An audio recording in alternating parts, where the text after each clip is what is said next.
French resistance veterans team up in the Riviera to take down a Nazi collaborator turned art thief, and they get an assist from Paul McCartney?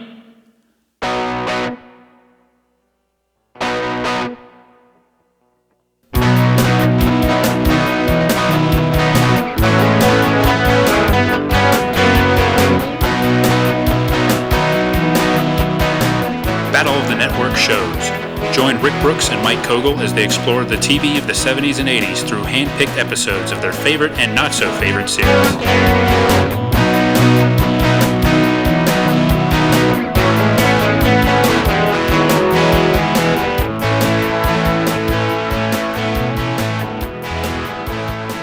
Welcome to Battle of the Network shows. I'm Mike. And I'm Rick. Hello, everyone. And this week we're going to the south of France, the French Riviera. Yes. International flavor for sure this time. Exactly, to discuss the obscurity zoo gang. Mm-hmm. I think maybe we can hold off on the episode itself will reveal the concept of the show. So I think... Yeah, I think that's fair enough, yeah. Not get too deep into it, but I think this has been floating around on the big board a little bit for a while. Remember your dad sent you a YouTube clip of the opening credits? Exactly, yeah.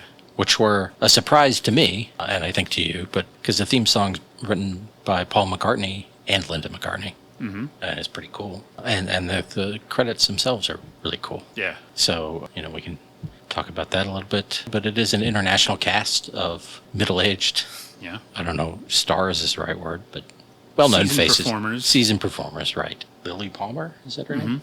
Yeah. And I'm not familiar with her, or wasn't familiar with her, really, but a German-born actress who acted both in Europe and America. You're right. Brian Keith, who we've, of course, discussed on Hardcastle McCormick. Of course. Also of shortly after this, I guess, of Family, or before this? Family Affair, yes. Family Affair was... Yes, would have been before this. Before this, okay. Right. And John Mills, was he on the Love Boat that he was on something we did? He's been on Love Boat, I know. I don't know if he was on the one we did or not. Maybe he was. I know we talked about him. That could be. And well-known British actor, and also father of Haley and the other Mills.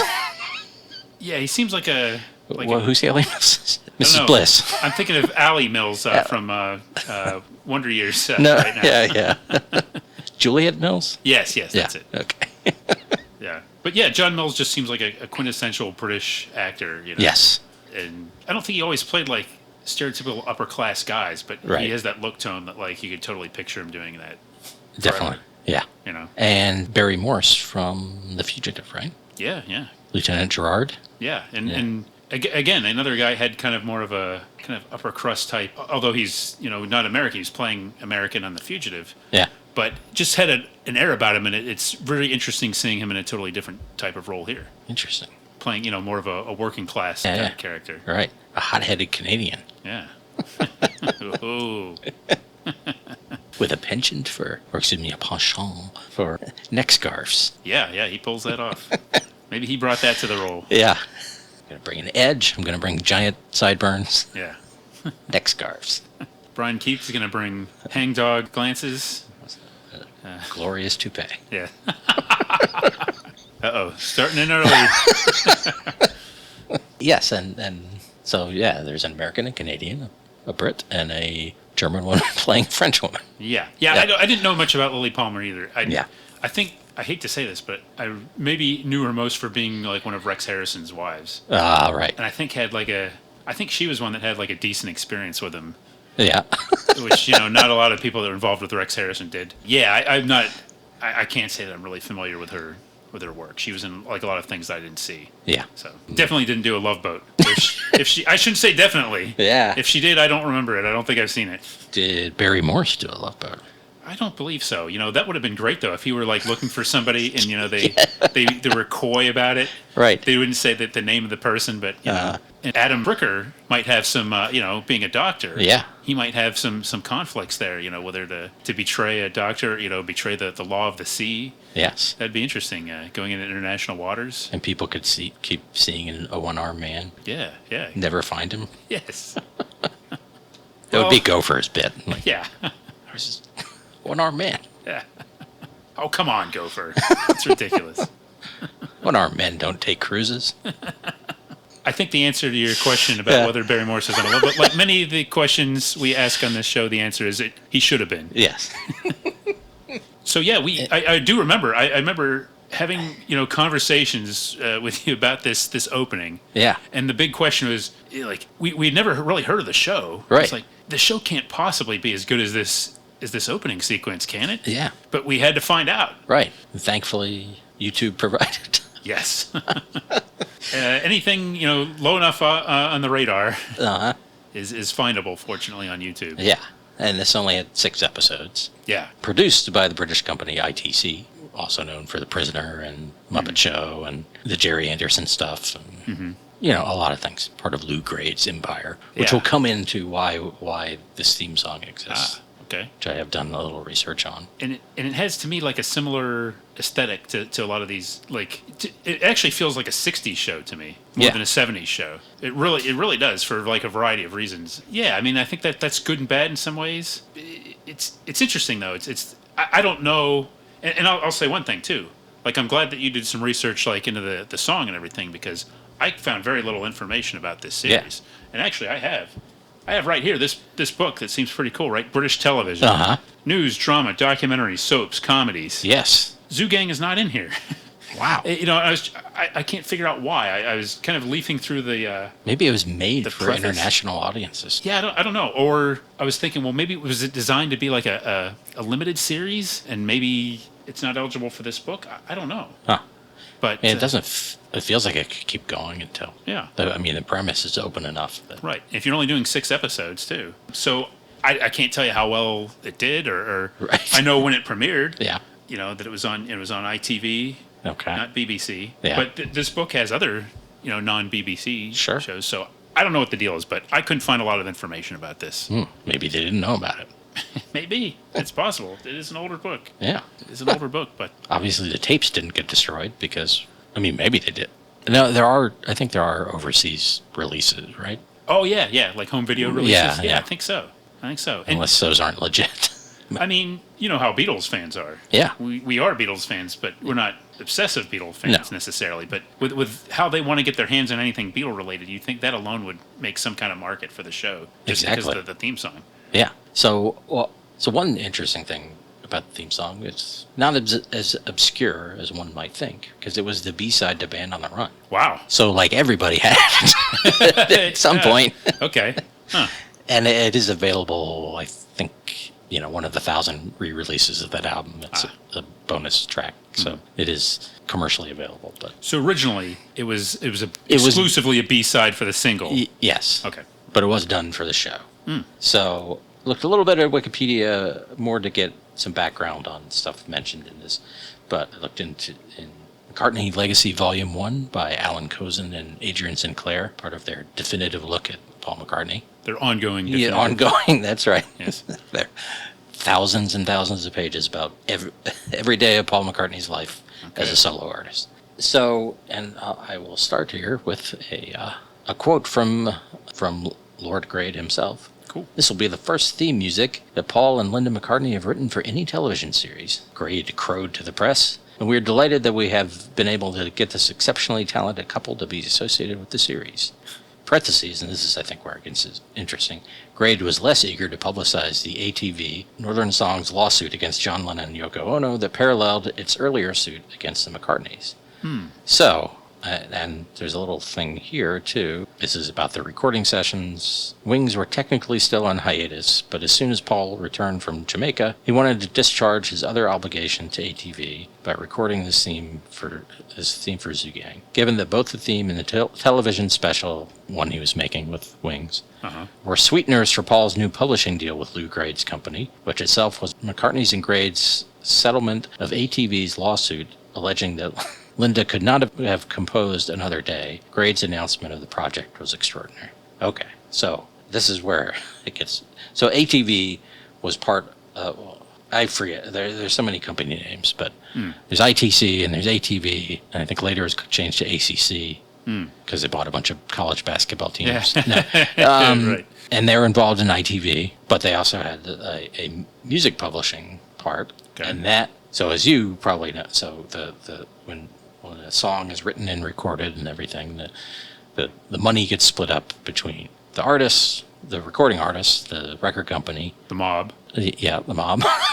And then there's for the songwriting, the songwriters themselves, so like Lennon and McCartney, get some money for royalties for that, but then there's a publishing company that also gets money. And when the Beatles started, or when they got their record deal and everything, they started a company called Northern Songs with this guy Dick James and his business partner. And in that deal, I think Wikipedia said Dick James and his partner got 50% of the publishing money, and Paul and John got 20, and Brian Epstein got 10. Mm-hmm. So I guess they got 20 each. Yeah. Okay.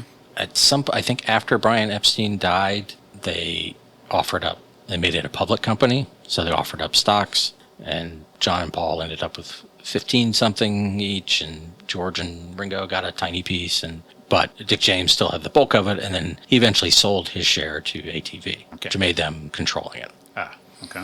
And then near the end of the Beatles, Paul recorded this solo single, Another Day, and co-credited Linda with songwriting, and he got sued by ATV because her share of the songwriting royalties wouldn't be going, or they weren't getting as much money because she didn't have a publishing deal with them.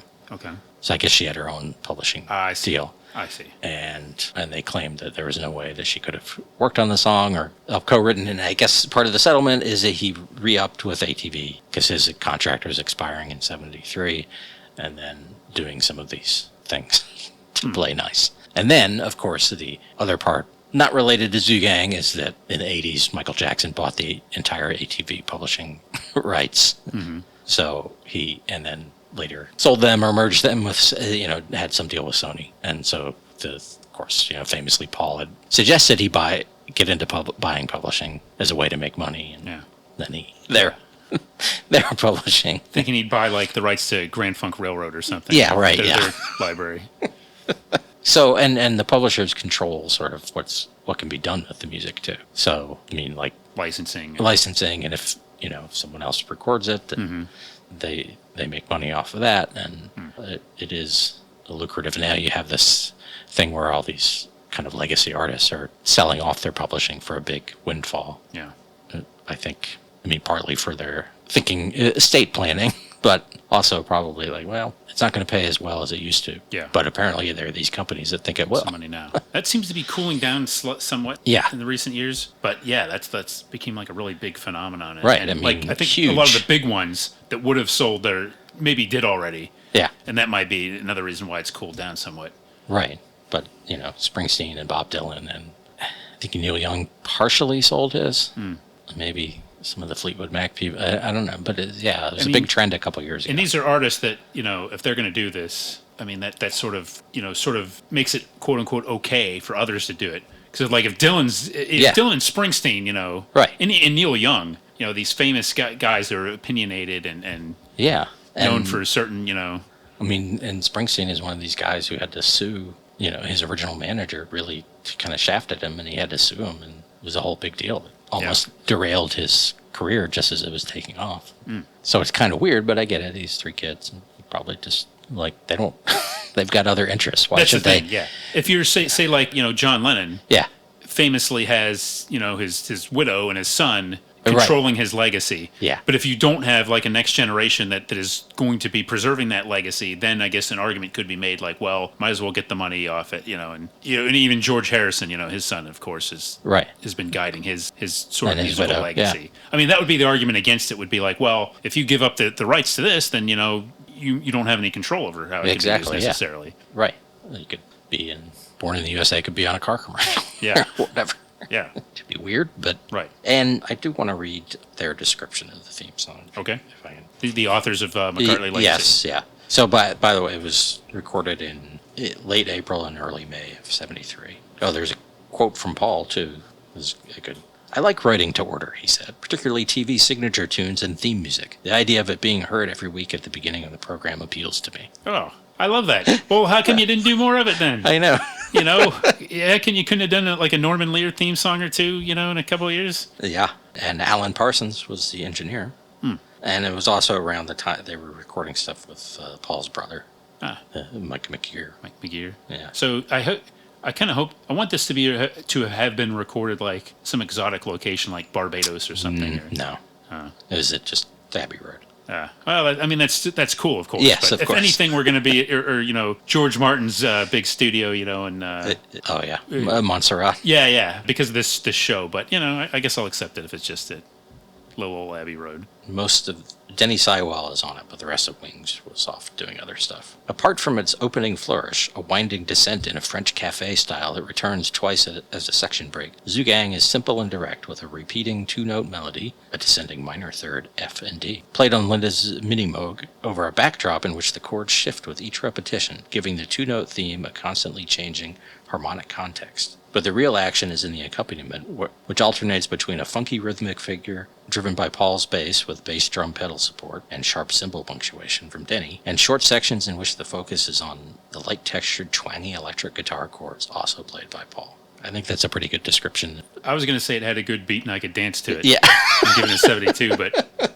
that's what I really wanted to say. Yeah. So, I'll go along with that, too. Yeah. Yeah, very cool. And, a couple of other things I'll say. For one thing, let's just shout out one of the highlights of Peter Jackson's Get Back, and all that footage was, of course, the thrilling appearance of Dick James. Yes. In the studio to talk to the lads and, go over the latest happenings and industry news. I believe the Wikipedia article about Northern Songs, I think that might have been one of the motivators for him selling.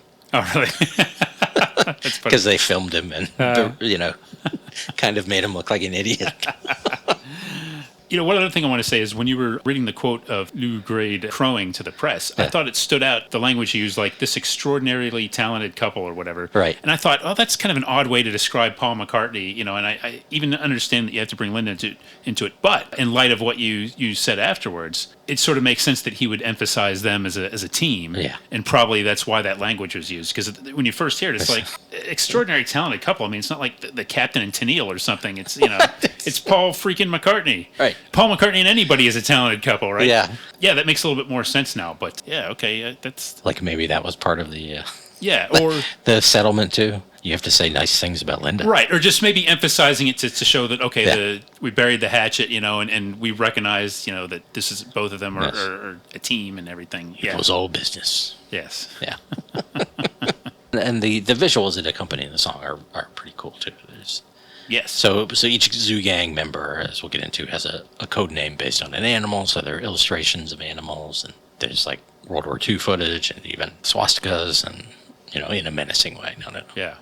Not in a supportive way. Yeah, it's almost like some kind of psyop kind of thing, being used against you or something, or somebody going through something where they're being force-fed these images. Yeah, and you get the obviously shots of the stars and a cool song. Yeah, very striking. Yeah, definitely one that stays in your head after you hear it, and in a good way. Yes, and it's based on a novel that came out like a year before or 2 years before, so that's pretty quick. Yeah, Paul Gallico, I think. Yeah, who wrote a lot of books. I think he wrote The Dirty Dozen. Oh, okay, that makes sense. And long writing career. I think he wrote sports and all kinds of things. But yeah, I don't really know anything about the novel either. Yeah, but I've seen the cover. Yeah, I looked on Amazon to see if it was in print. It was like a cool old timey illustrated cover. It was a cool old timey illustrated cover that actually looked a little bit like the last shot. Of the opening sequence? Of the opening sequence and the episode. Oh, gotcha. At them, toasting. Oh, nice. But I believe all of the Zoogang members are men. Ah, okay. So that a few things would have been changed there from what we have here. But, seems like potentially a cool book. I mean, based on the show. Yeah. I mean, I guess we can only assume that it didn't blow anybody out of the water if they didn't make more of it. But yeah. And also it's, like a lot of location shooting, it was probably not cheap to make, or it wouldn't be necessarily a cheap production, so yeah, maybe that factored into it. Well, I guess based on the end credits, some of it was filmed in England on Pinewood, but a lot of it is outdoors in Nice and Cannes and these places. So if it's good enough for Hitchcock, I don't know what that means. Yeah. So when did this air? Well, this first episode premiered Friday, April 5th, 1974. And it looks like it ran consecutive, 6 weeks in a row every Friday in England. Now, would you be interested in knowing what else was on TV that night?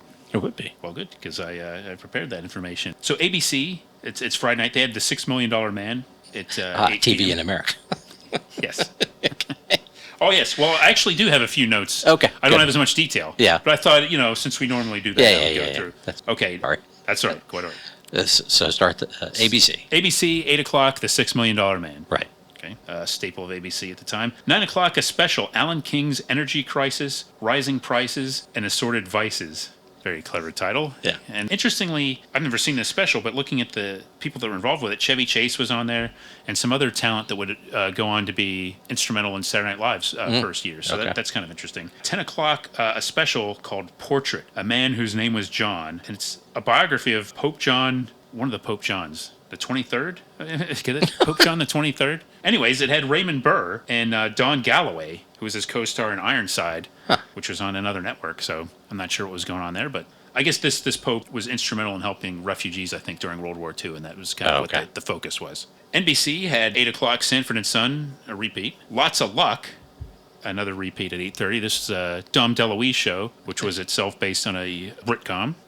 The Girl Was Something Extra at 9 o'clock. It was Sally Field and I think John Davidson. And the extra was some kind of ESP, I believe. The Brian Keith Show at 9:30. Yes, another Brian Keith show. Yeah. Brian Keith was everywhere back then.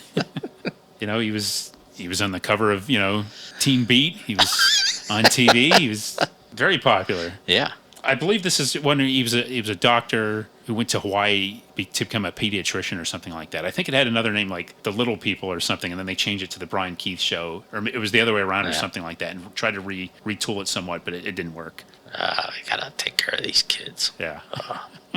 Again, he was trying to get away from kids after Family Affair. So which do you think he liked doing better, the Zoo Gang? Although, if Hawaii was involved. Hawaii, it sounds like his whole plan was like, I want to do shows where I get to go on vacation. Yeah, right. He probably would. I mean, if he wasn't on Love Boat, he should have been, because... Yeah. I mean, there's some vacationing involved there sometimes. Of course, yeah. Yeah. Maybe like in... he insisted on being on a two-parter. Yeah. So he could go to one of the big Italy or ones. something. Yes. And then next fall, he would have Brian Keith's Safari. That's right. Where he'd go around and film nature footage. 10 o'clock on NBC was the Dean Martin Show. And this episode was a roast. Yeah. And they roasted Joe Namath. Oh, bring out the pantyhose jokes. Yes. CBS had Dirty Sally at 8 p.m. This was kind of an odd one. It's a comedy that was spun off from Gunsmoke. So it was Jeanette Nolan as kind of an uncouth, character who was trying to make a life for herself. And she was accompanied by a young gunslinger played by Dak Rambo. A young Dak Rambo, apparently. Yeah. Good Times was at 8:30, and 9 o'clock was The Family Kovac. This was sort of a movie pilot. It became a show the next season. The show didn't last very long either. So I tried to find out what was on British TV along with the Zoo Gang, and I have a couple of titles, not a lot of detail. Okay, Thriller was one show. That was like not the Boris Karloff version, but the 1970s version, anthology. The episode K is for Killing. Ooh. And a couple of things that apparently aired on the BBC. Now, I think there are, variants in BBC One and all this, but a couple of titles. I got The Good Life, which was a sitcom. Cottage on a Cliff, which is like a reality series, I guess, kind of about a cottage on a cliff. Yeah, that moves, and moves into a cottage. And then The Awful Mr. Goodall, AWEFUL. And this is like a spy show about somebody who was in like one of the MI services and was sort of brought back into the life, so. Mm. How was awful spelled? What? AWEFUL. It's full of awe. Yeah. Right. So there you go. Again, quite a lot of stuff on TV, and most all of these you could probably find more information about than the Zoo Gang, but yeah. Cottage on a Cliff. So I mean, they're still making that kind of show. They are, yeah, that's right. And that sounds like the kind of song that Paul McCartney and Linda McCartney would write a song about. Yeah. That could have been a song on Cottage on a Cliff. On McCartney 2 or something. We're just living in a cottage on the cliff. Totally. So, we're doing the first episode, Revenge Post-Dated, or Revenge Post-Dated, depending on how you see it. And it begins with 3 art thieves wearing stockings on their heads, which comes up in this series a number of times, and you don't really see thieves doing that anymore. No. It's really creepy looking. It is, yeah. Just the way it like smushes noses. I don't know. Right. And you sort of see just enough of the person to see that there's a human being under there. Yes. Which somehow makes it even creepier. Yeah. Even like later when we like the people who are under them, it's like, That's right. That's a good call. That does seem to be a common motif in the series. But they're stealing a bunch of paintings, and they have the couple who lives there tied up. And then the doorbell rings, and they open the door. It's the mailman, and they tie him up too. Yeah. And then just as they're leaving, one of the thieves, who is the leader of the group, takes off his stocking, and the woman sees his face in a reflection. Yeah, very careless. Yes. On his part. So, but this is mostly played out in silence, which is cool. They're very good in this show about just letting things showing, not telling, letting things play out. And, it's a brand new show, first episode. We don't know what's going on yet, but we do know there are thieves. And then it's daytime, and the guy we just saw in the reflection goes to visit a quaint little jewelry store, Thomas Devon's jewelry store. And Tommy, who's one of our zoo gang, John Mills, he's working in the back. His niece, who's helping him out, comes back, and she tells him this guy who'd ordered something in the morning is there, and it's a little early for it. And then he gets up to go talk to him, and through the beaded curtains looks out and sees who it is, and he gets very uneasy and tells her that they'll deliver it later, to tell him they'll deliver it later. So we still don't know what's going on, but there's some connection. And then we cut to a pub, and the first thing we see is a medal, and I think it's a file or something on someone named Claude Roger.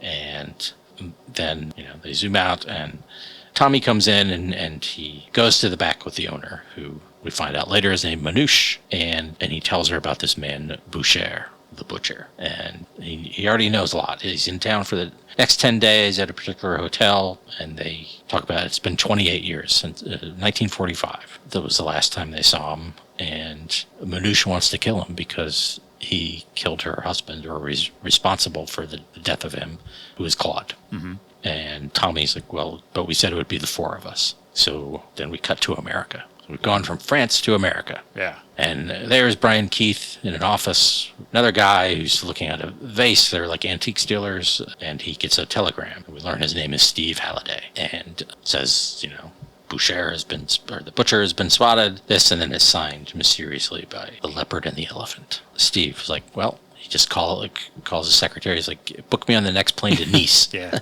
And his partner or whatever, boss, is like, well, you can't just leave. And he's like, I've got to. Yeah. I've worked here 12 years. I've done a good job. Yeah. See you later. Yeah. He doesn't explain anything, but he does have that as a justification. It's kind of funny. Yeah. If I ever steered you wrong? Yeah. Just trust me on this. Yeah. I just got to go somewhere for an indeterminate amount of time and leave the business. Yeah. And then in Canada, we meet Alec.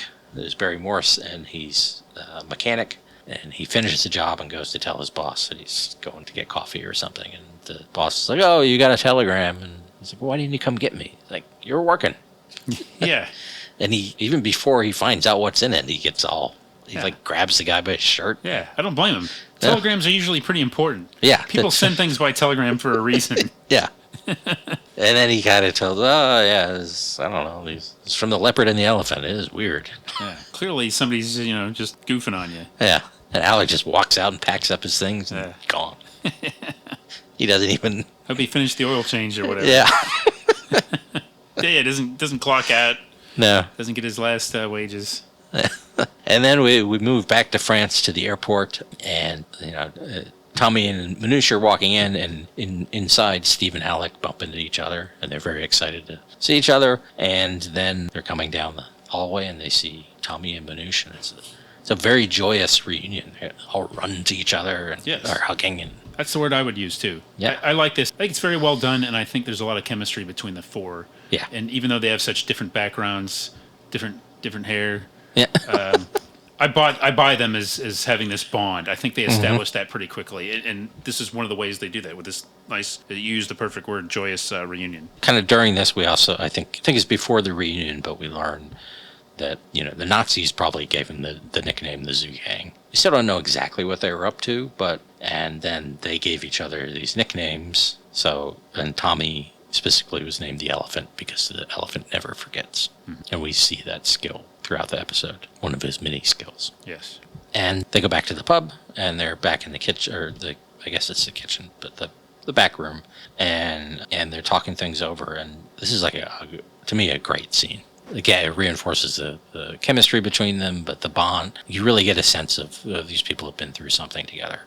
Without, they spell out some of it, but they were in the French Resistance together. And Boucher, his French, was a traitor to the Resistance and turned them into the Nazis, and they killed Claude. Or I got confused there. Did he kill Claude, or the Nazis killed him? I thought she said at one point that made it sound like he shot Claude like right in front of her. Right, while she was pregnant. Yes. Yeah. I think, yeah, that's how I took it. And so Tommy fills them in. He's been watching him and done some drawings, and he's got a drawing of Boucher and kind of knows what he's been up to, but he seems to have a lot of money, but they don't know why, other than maybe it was blood money that he got from the Nazis. And speaking of blood, Minutia is out for blood. She just wants to kill him. And Steve is more cautious. He's going to say, we should do this the right way. I mean, we could just kill him in an alley, but that's not really justice. And she kind of like, well... And he kind of hints at the fact that he could be up to something else, and maybe we have a chance to like stop something else from happening too. That's right. Yeah. And I like the way he does it. You're right. He's reserved about it. He's kind of more deliberate. But it shows a good contrast here too. Like she has the understandable emotion, and he's looking at it a little bit more detached. Even though inside he's simmering. I mean, being turned over to the Gestapo is they've all have personal reasons, but they all also acknowledge she has more personal reasons than they do. Right. And he says, if that doesn't work, then we'll do it. We'll do it your way. Right. And I like there's a good amount of silence in the scene too, which I think is a nice. Just somehow reinforces their relationship, that they're able to not talk and think things over together. Yeah, that's a good point. And then while we're meeting, Minutia's son Georges arrives, and he's a police lieutenant, but Tommy assures him he doesn't know anything about what's going on.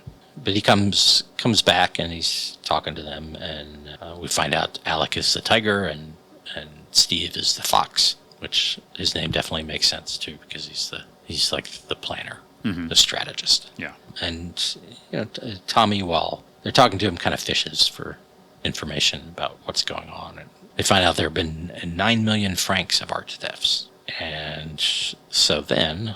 It's nighttime, and Alec has followed Boucher to a mansion. And in the mansion, he sees him meeting with another man. They're kind of celebrating about champagne, which he brought from his hotel, and a bunch of wooden crates labeled Smith.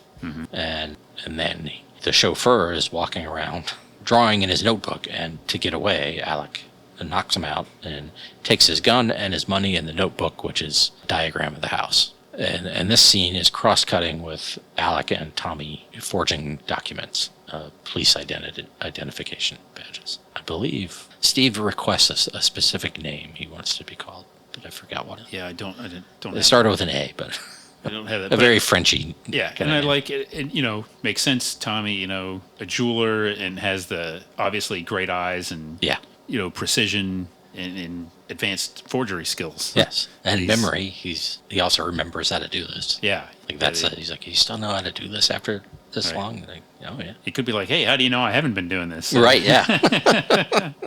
You think I run a legitimate business here? Right. And Alec comes back, and he does mention his hand hurts from punching the guy. I mean, he does seem to be a little out of practice with the fisticuffs, which is kind of a nice touch. And then, and I like here, and like Steve gives a nice summary for all of us of like what they know and what's going on, kind of. Right. Yeah. And we learn a little more, which is the house belongs to Calvin Smith, who's an American art collector. And then the next day, Tommy and Steve pose as cops and go and talk to the woman who we saw in the first scene. And she sees Tommy's drawing of Boucher and confirms that that's the guy she saw. So now they really are fitting the pieces together. Yeah. It's a relatively short scene, but it's kind of nice that they put that in there. They went through, kind of a lot of effort, but it paid off. Yeah. I guess they're both doing French accents, right? And there's one scene where he... Sort of like French, vaguely French. Right. And presumably they're actually speaking French. Yeah. That would be I don't know why French cops would speak English too. Right. I'm not going to criticize the show. No, I think that's fine. Right. And then there's a scene at a museum. So there's a Rembrandt self-portrait, which is on loan from this Calvin Smith. And the whole zoo gang is there, kind of milling about, looking around. At one point, Steve drops his keys, but right when he does, George arrives too. And he's partially there for professional reasons, because I guess the concern over art thievery. And Tommy goes to talk to him, and luckily his niece comes up, and she's a lovely lass, and he's a young man, and he's 28, we know that. Right. And, Tommy kind of gets them to go off together. Mm-hmm. And Manouche says something like, how did you get that to happen? He says, I think it happened on its own. And then Steve bends down again with his keys, and he scrapes a little X on the floor. He's like, this is the spot for it, whatever it is. And they're going to do it on late Tuesday afternoon. And this is a Sunday, I think.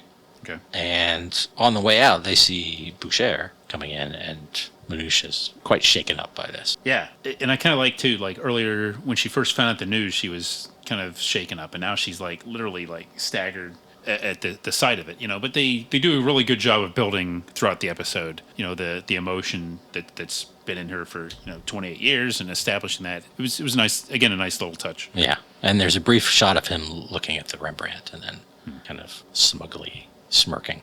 Yes, he covets the Rembrandt. Yes. And later, I think they're at Tommy's because of all the equipment. But they're working on stuff. But I liked this scene a lot, too, because there's like zero explanation of what they're doing. Mm. It's like how professionals would really work together. Right. They're just talking in shorthand and stuff. Right, and then we'll see it later. Yeah. And, there's some sort of packet with red stuff in it and some switches and things. So I think it's parts of not just the next stage, but the stage beyond it. Maybe. Yeah.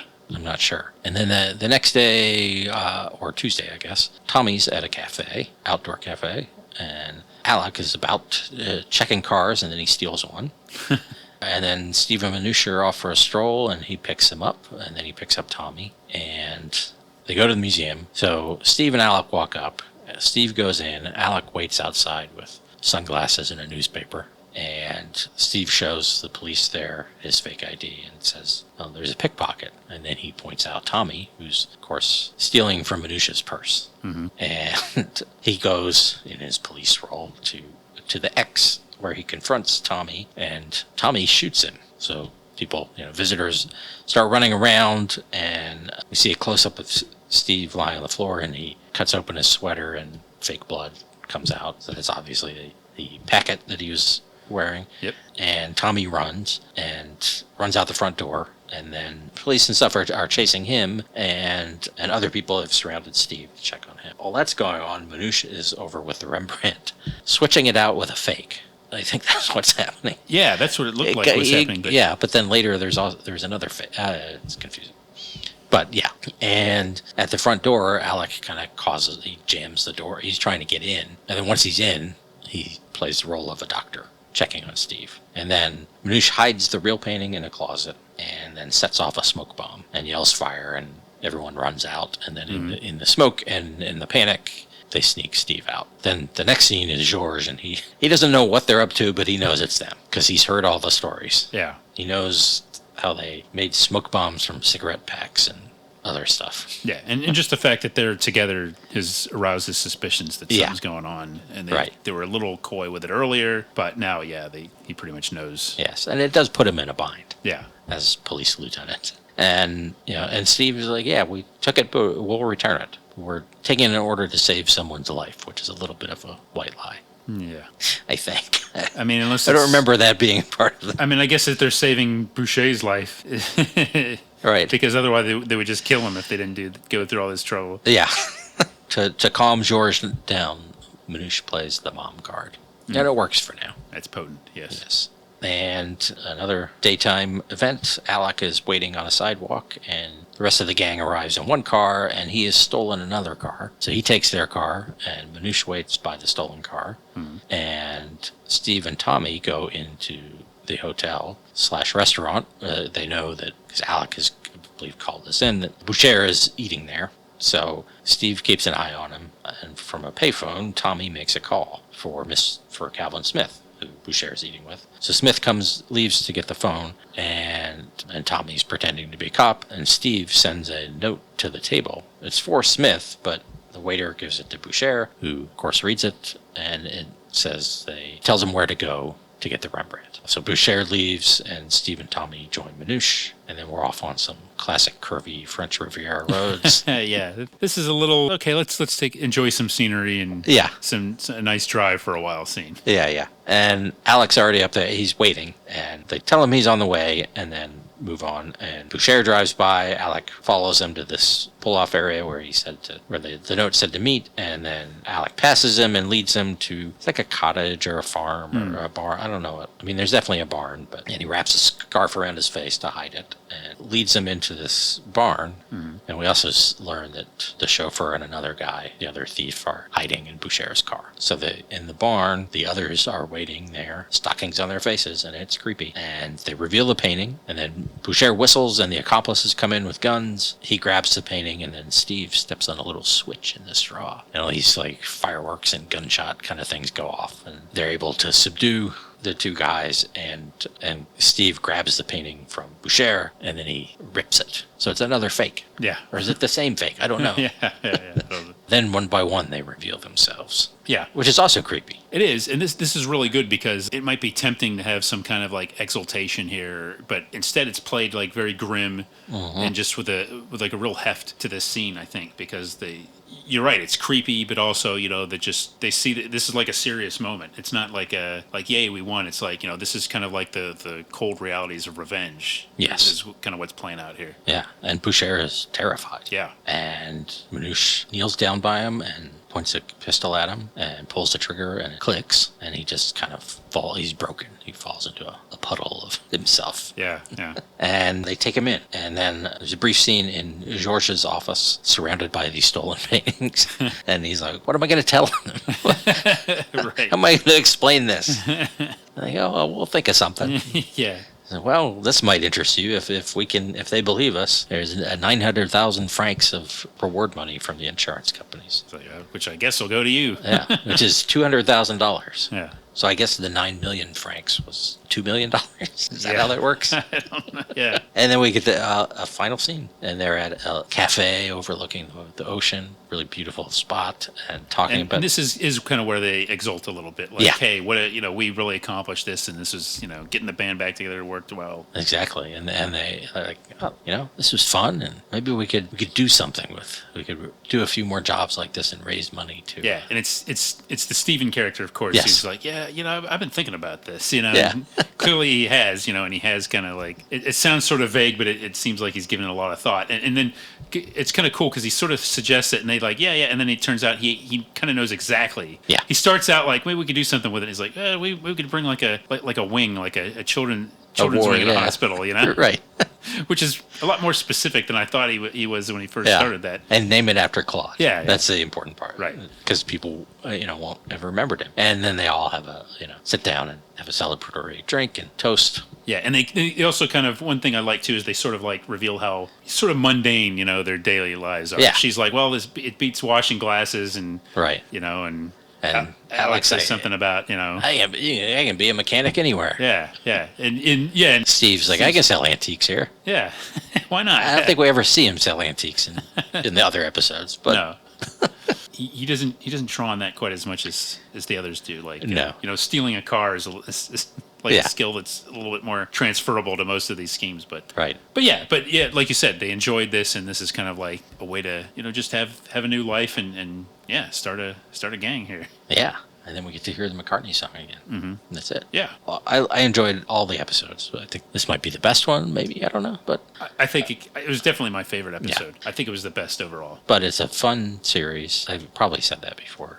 Definitely. Like stuff from this period or like movies from the 50s and stuff that the World War II is still a presence in people's lives then in a way that, obviously it's not anymore because most of the people who are in the war are very old or are gone. But, like 50s movies, like everybody was a vet. Right. Every guy. Right. And then you start introducing Nazis back in. Yeah. And to me, this sort of looks like, just because it reminds me of like kind of like the color shows of like the 60s, and just had that look to it, especially some of those ones that were shot, just like British shows or anything. But it also the fact that, like you say, like World War II is relatively recent. There was enough distance, but also, enough recency that it was like still a thing. Right. But also, and especially in Europe, it would be. Yeah, yeah. And in the 70s, I think you kind of had like in popular culture, you would have like the Marathon Man and sort of like becoming stories of like Nazis hiding out in South America. Yeah. Places like that. So to me, it kind of is kind of both ways here. Like I think the war, they sort of personalize it and don't make a huge thing about like the menace of they mentioned like the Gestapo. But to me, it felt a little bit closer to the 60s in that sense, as opposed to the 70s, where they would maybe be a little bit more explicit about some of the Nazi imagery and things as they get going. But it's definitely of its time. The locations that they use and the kind of the European setting has a certain feel to it. Yeah.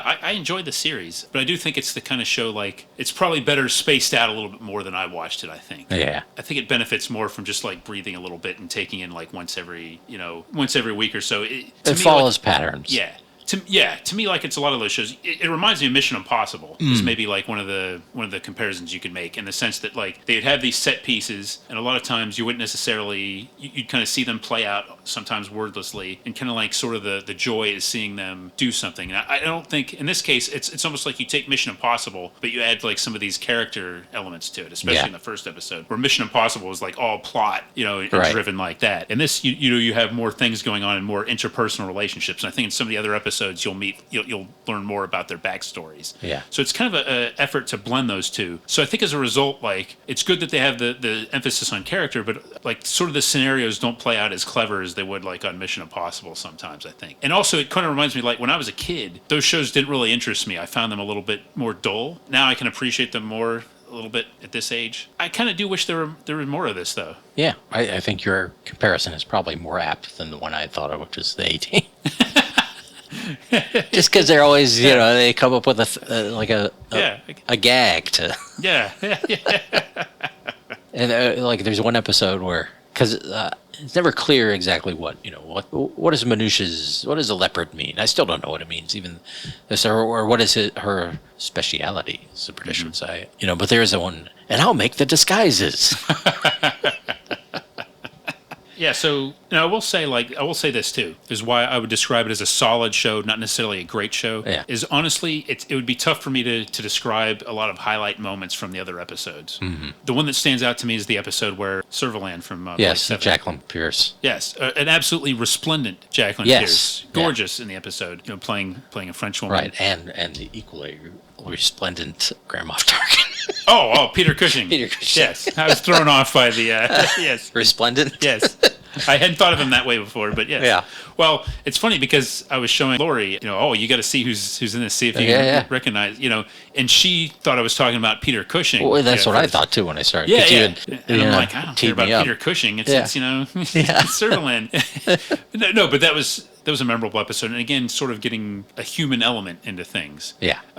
Again, I would kind of contrast that to Mission Impossible, which didn't do that as much. But that I remember, and let me tell you the one scene that I remember, and this is a negative. Okay. Oh, okay. There's an episode where Brian Keith is Steve's character is captured, and he's like being held on a boat, and for some reason they have him like bound, and his feet are pointing right at the camera for an uncomfortably long amount of time. You get like a close up of Brian Keith's feet. Yes. Directed by Quentin Tarantino. Yes.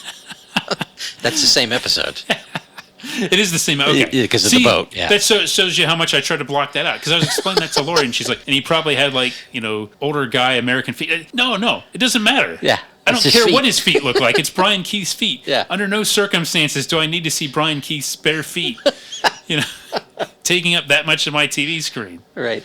And unfortunately, that's like another scene that stands out. It's very odd, but okay, people are going to have to watch that episode at least now. Yeah. The Counterfeit Trap. Okay. Episode 5. Although you said you thought a couple of these aired out of order. Yeah. So I guess both of us watched it. There's a compilation. Yeah. The individual episodes are available, but there's a compilation that had them all. And I think 2 of the episodes, like 3 and 4, 4 and 5, were reversed. from what I was expecting. But you definitely see the first episode at the beginning. And, you know, it's not like there's a big series finale or anything like that, really. No.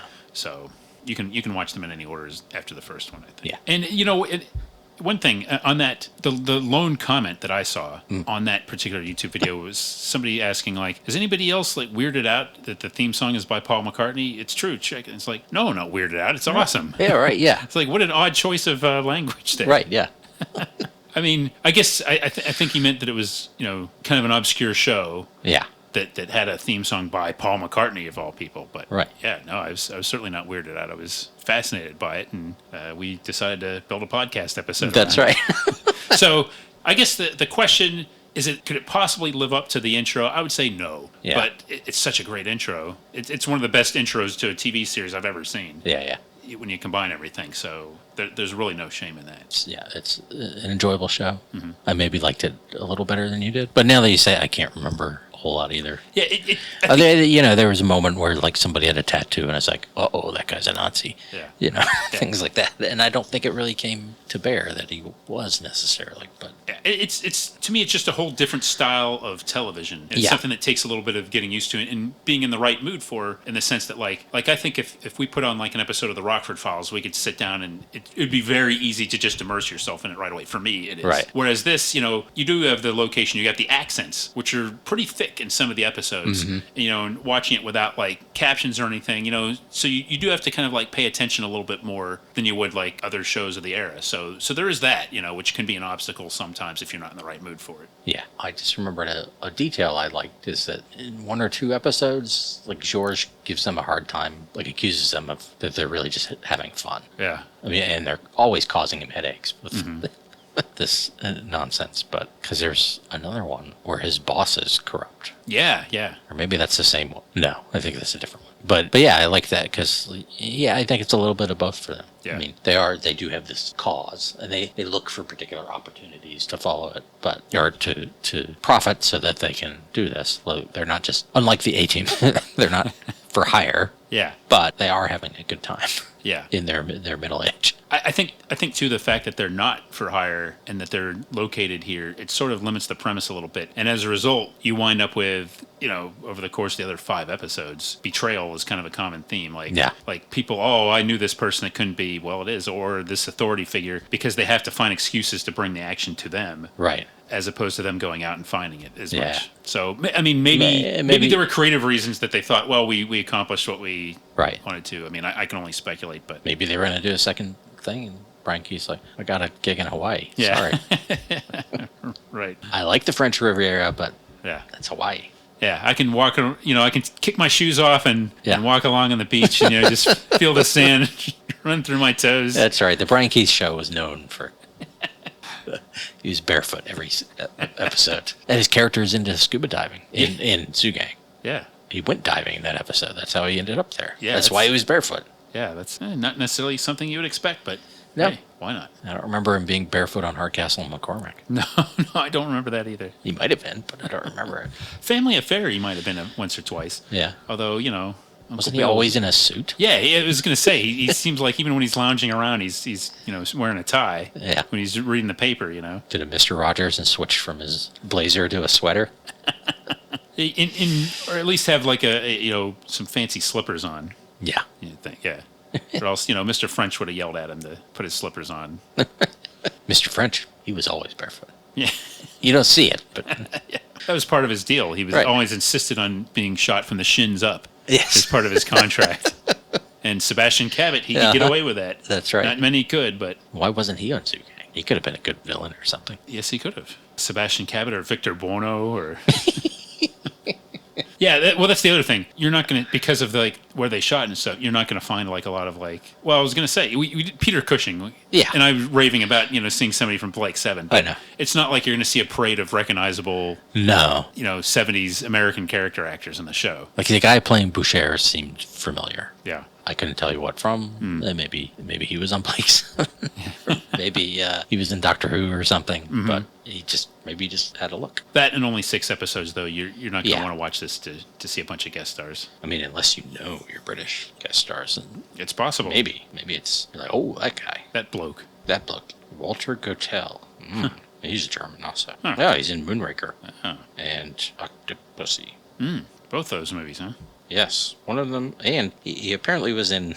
He's playing the same character. He's playing a Russian General Gogol in Moonraker, and If You Do a Kill, and The Spy Who Loved Me, and Octopussy, and he was on an episode of Cagney and Lacey. Wow.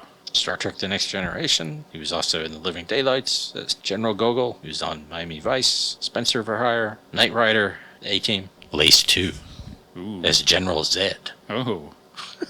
Who, of course, was freed from prison and was getting his revenge on Lace, I guess. Robert Kennedy and His Times, Senior Hotel, all sorts of stuff. Fantasy Island. Okay, so that was a pretty good gig. He was the KGB guy. Yes, in he was James Bond movies. Yes. He was. It's been a while since I've seen any of those, but I don't think he was like an adversary or necessarily. He was sort of he actually worked with James Bond. I was going to say Barry Morse was on the Love Boat, but I think we can save that for the show notes. Yeah. Any other thoughts? I don't think so. I think we've covered it. I'm glad we checked this out finally. Yeah. I'm glad it's available. Yep. And it's worth a shot. Yes, definitely. Especially if you like kind of World War II stuff or spy stuff or Brian Keith's feet.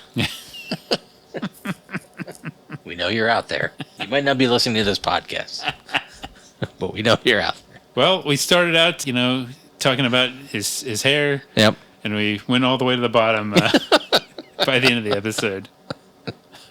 Yep, and that was a good one. And if there's something similar that you want to tell us about, you can hit us up on our Facebook group or mailbag@battleofnetworkshows.com. That's correct, yes. Glad you did the universal hand sign for mailbag@battleofnetworkshows.com.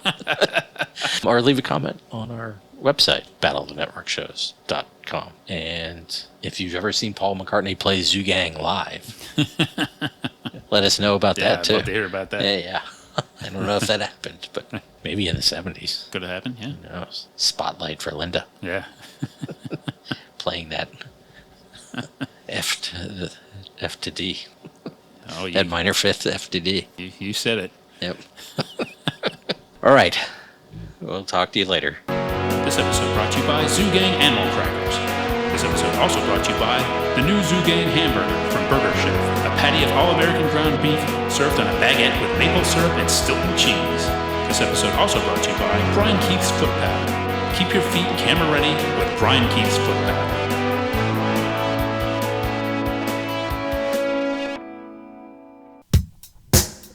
Join us next time for another exciting episode of Battle of the Network Shows. Learn more, leave feedback, and suggest future episodes at battleofthenetworkshows.com. Follow us on Twitter at BatNetShows and like our Facebook page, facebook.com/Battle of the Network Shows.